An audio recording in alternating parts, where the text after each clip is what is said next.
All right, everyone, welcome back to Deep Dive Reviews. Yeah, always a pleasure. If you're new to the show, this is where we take a deep dive into some really valuable content. We really try to cut through the noise, and give you those insightful nuggets so you don't have to spend hours digging yourself. Exactly. It's all about saving you time and equipping you with powerful ideas you can actually use. And today we're tackling a book that's been making waves. Atomic Habits by James Clear. Yeah, Atomic Habits. I feel like everyone's heard of it. It's become quite the phenomenon. Absolutely.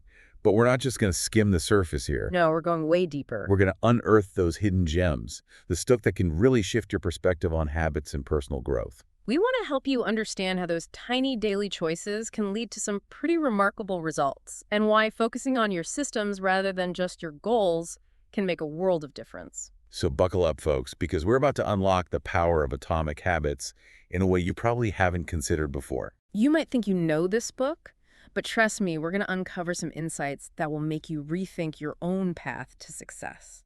Okay, let's dive in. And what I found so compelling right from the start is Clear's own story. Yeah, it's not just some abstract theory. It's deeply rooted in his personal experience. And he went through something pretty traumatic. Oh, absolutely, that baseball bat incident in high school. It's hard to even imagine a broken nose, skull fractures, shattered eye sockets. And the struggle to even breathe it really sets the stage for his understanding of incremental progress, doesn't it? Absolutely. He had to learn to take things one step at a time, and a year later he was cut from the varsity baseball team, which had been such a huge part of his life. It makes you think about the resilience it takes to keep pushing forward after setbacks like that, especially after such a serious physical trauma. That's where the mental game comes in. It's not about instant gratification. It's about slow and steady progress, both physically and mentally. And I think that's a huge part of why he wrote the book. Yeah. He had to live these principles to recover and rebuild his own life.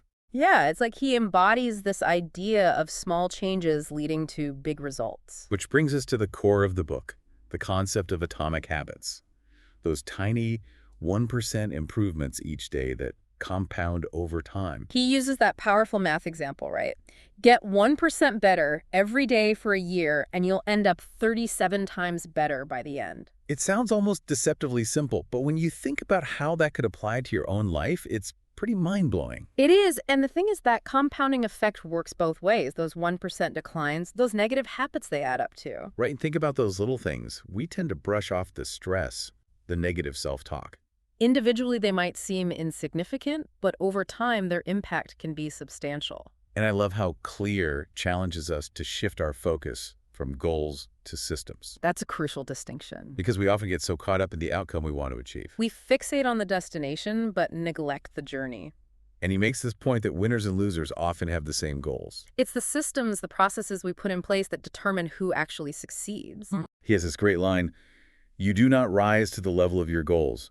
You fall to the level of your systems." It takes the pressure off constantly obsessing over the end result and puts the emphasis on building sustainable habits that will get you there.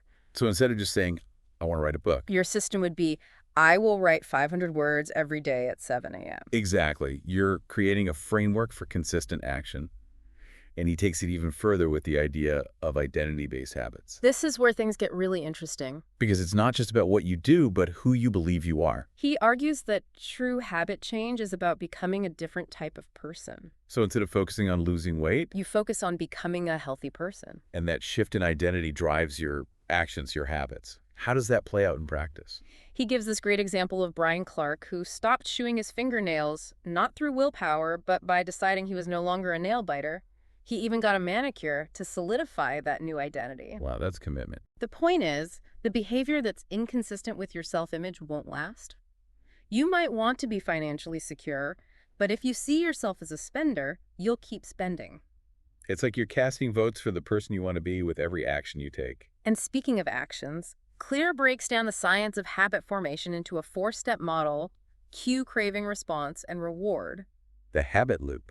It's happening all the time, whether we're aware of it or not. So let's say your phone buzzes, that's the cue. You feel this urge to check it, the craving, You pick it up and start scrolling the response. and you get a hit of dopamine, that sense of connection or distraction, the reward. And that makes you more likely to repeat the cycle next time your phone buzzes. It's fascinating how our brains are wired. And understanding this loop is crucial because it allows us to analyze our habits and figure out where we can intervene to create new ones or break old ones. Which brings us to his 4 laws of behavior change, Practical tools for building good habits and breaking bad ones. The first law is make it obvious. So how do we make those desired behaviors more prominent in our lives? Well, clear suggests things like implementation intentions, being specific about what, when, and where you'll perform the habit. I will meditate for 10 minutes at 8 meters in my bedroom. Exactly. And habit stacking, anchoring a new habit to an existing one. After I make my coffee, I'll write in my journal. You're basically creating a chain reaction of positive behaviors. And he talks about the power of designing your environment. Making the cues for good habits more visible and reducing the cues for bad habits. Like that study where people used less electricity when their energy meter was in the main hallway, they were constantly reminded of their consumption. It's all about creating those visual triggers. Okay, so the first law is make it obvious. What's the second? The second law is make it attractive. The more appealing a habit is, the more likely we are to do it. And this is where understanding cravings comes in. We're not actually craving the habit itself, but the feeling it provides. Right, a smoker doesn't crave the cigarette, they crave the feeling of relaxation or stress relief. And this is where those supernormal stimuli come into play, those things that hijack our brain's reward system. Think about how the food industry engineers products with that perfect blend of salt, sugar, and fat to make them irresistible. So how do we counteract those forces and make healthy habits more appealing? One strategy is temptation bundling, pairing something you want to do with something you need to do. Like only watching your favorite show while you're on the treadmill. Exactly, and joining a culture where your desired behavior is the norm can be really powerful. Surround yourself with people who support your goals, and it's also about reframing those tougher habits in a positive light. Instead of, I have to go to the gym, it's, I get to invest in my health. Love that, right? The third law. Make it easy. Human behavior tends to follow the path of least resistance. We're all about conserving energy, so how do we make good habits easier to adopt? It starts with reducing friction. Make those desired behaviors as effortless as possible. Prepare your workout clothes the night before, have healthy snacks ready to go. And make those bad habits harder to indulge in. Unplug the TV. Put your phone in another room. He also talks about the 2-minute rule. Break down your habits into tiny, manageable steps. Read before bed becomes read one page. It removes the intimidation factor and makes starting so much easier. And then there are commitment devices, choices we make in the present to control our actions in the future. Like setting an outlet timer to limit your screen time or using technology to automate good habits. Okay, and finally, the fourth law. Make it satisfying. We're more likely to repeat behaviors that feel good. But the problem is, good habits often have delayed rewards, while bad habits provide instant gratification. And our brains are wired for immediate pleasure. So we need to find ways to make those good habits feel good in the moment. Habit tracking is great for this. It provides visual evidence of your progress. It's like a little pat on the back each time you check off that box. You can also create small, immediate rewards for yourself as long as they align with your long-term goals. And to break bad habits, we need to make them unsatisfying. Having an accountability partner can be really effective. It adds a social cost to inaction. That fear of letting someone down can be a powerful motivator. And Claire even talks about habit contracts, formal agreements that have consequences for breaking your commitments. It's about leveraging different strategies to increase your chances of success. Now, throughout the book, Clear doesn't just lay out these principles. He backs them up with compelling stories and research studies. He talks about the importance of choosing a field that plays to your strengths. Where the odds are in your favor. He introduces the Goldilocks rule, finding tasks that are just challenging enough to keep you engaged, but not so difficult that you get discouraged. And he emphasizes the need for continuous improvement, establishing systems for reflection and review. It's about always striving to get a little bit better each day. And ultimately, it all comes back to identity. The habits that stick are the ones that become part of who we are. They shape our beliefs about ourselves. The key takeaway here is that real change isn't about one massive leap. It's about those thousands of tiny atomic habits that gradually transform us over time.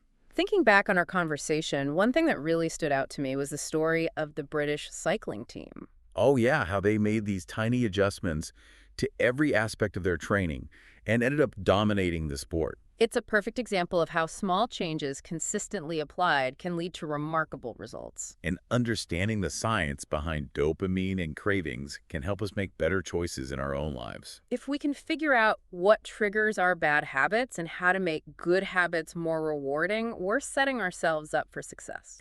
This deep dive into atomic habits has really given us a lot to think about. And the question I want to leave you with is this: what's one small change inspired by these ideas that you can implement in your own life right now? What tiny habit could you start building today that might compound into something incredible down the line? We encourage you to explore these concepts further and see how they can help you achieve your goals. Thanks for joining us for this deep dive into atomic habits. We hope you found it valuable and actionable. Until next time, keep those tiny changes going. And we'll see you back here on Deep Dive Reviews for another insightful exploration. Take care, everyone. Bye for now.